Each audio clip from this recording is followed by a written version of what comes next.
Our farm is situated in the Murray Inland Delta system. It's a landscape of floodplains and ephemeral wetlands. This landscape really speaks to me because it's so resilient. When it has water, it is amazing. It's so full of life and biodiversity, and I actually feel it's a real privilege to be able to live here and be a part of that.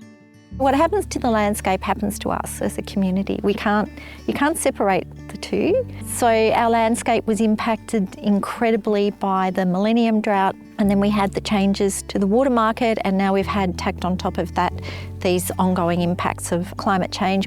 The opportunity for us to come together as a collective and do something positive that we can present to government agencies and to the carbon markets and to philanthropic investors, to present them with something positive and a message of hope is something that means a lot.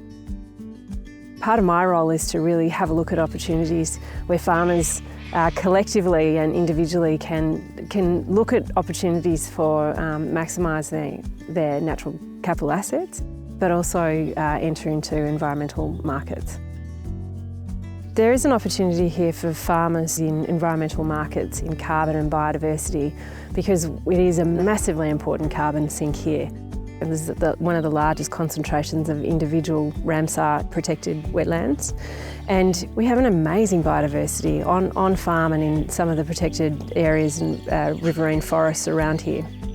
There is an opportunity for private sector capital to really support farmers for environmental profit and also economic profit. We started a couple of years ago really looking at what could be a bespoke product, what could come from the Murray Inland Delta.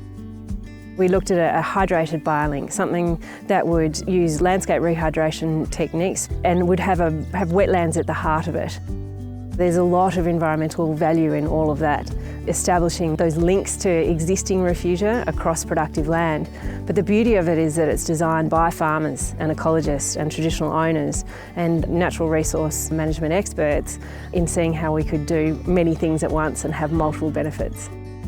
A whole of landscape approach is fundamental really to get scale and to really have a look at aggregating our buying and selling power as farmers, but also our impact. We've got 10 farmers who are open to looking for investment in carbon and biodiversity markets. It's really important that the true land stewards, who are the farmers and the ecologists and traditional owners, are a major part of designing this market. There is many benefits to productivity when you're able to look after your natural capital assets and you're funded appropriately to do it.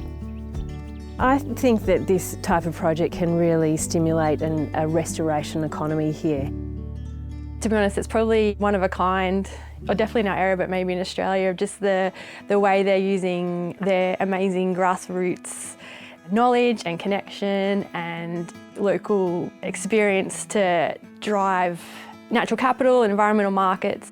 I've been coming along and helping with the co-design of the project, so local land services are really committed to grassroots community.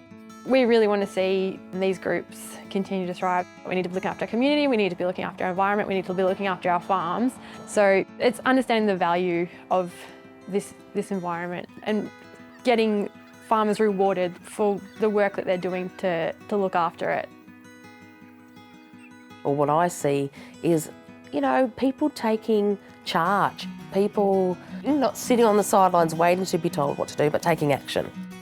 This model, I think, is gaining momentum. I think they're starting to come around the co-design, the incorporation of First Nations, but also private landholders who have a strong interest in managing for environmental outcomes and biodiversity outcomes.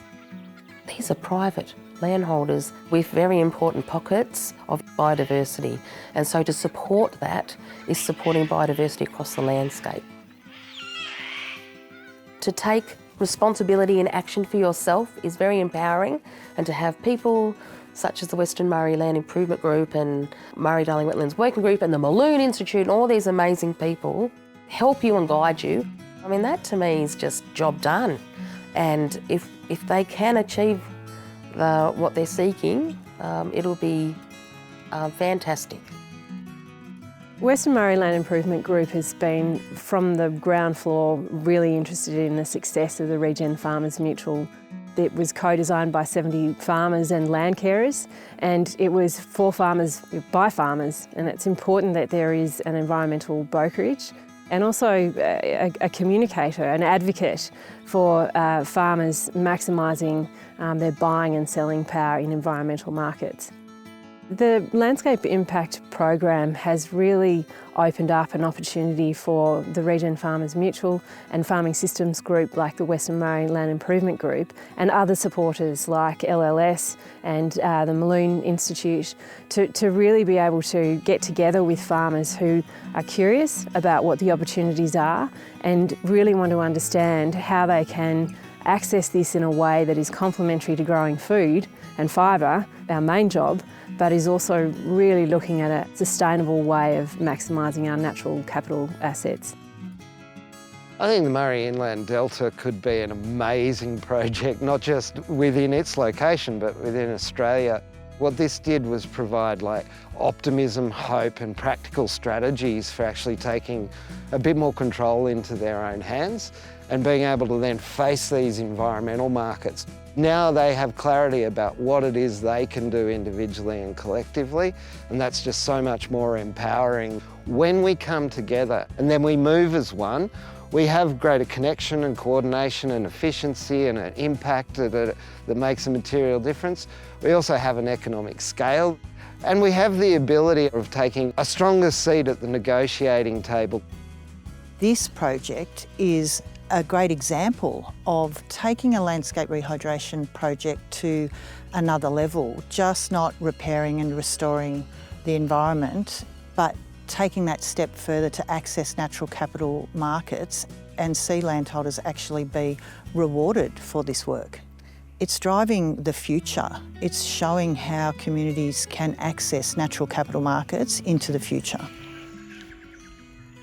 This is such an important landscape that it's a really, really important project, and if we can get it off the ground and if it can create a successful working model, then we'll be able to expand that across the footprint of our delta. For the community, for us as individuals, and for the landscape and the agricultural enterprises that are attached to the farms around here, I think it's going to be really enriching.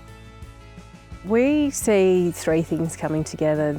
When you have an opportunity to have a balance between really productive growing of food and fibre here with looking after your natural capital assets and understanding and valuing, but having that appropriate funding for it, it brings people together as it has in this program.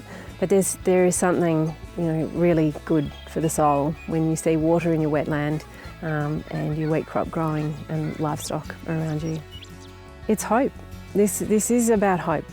Here is water is hope, and here is support for returning that water and returning some of the biodiversity that has been here in front of your eyes.